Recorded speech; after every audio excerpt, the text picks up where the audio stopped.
ఎవరికి కనులకింపైన కలనువి కాదు అంటుంది కవి కవి ఎదను ఎగురజేయు పదవి సరతు పదములు కలిసిలా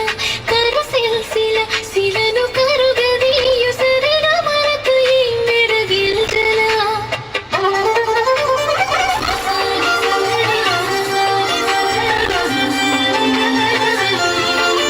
పరమ గురులు ముదమున బలికిన జాతి నటుపు జీవనాడి ఇది జ్ఞానధనులు జగతికి తెలిపిన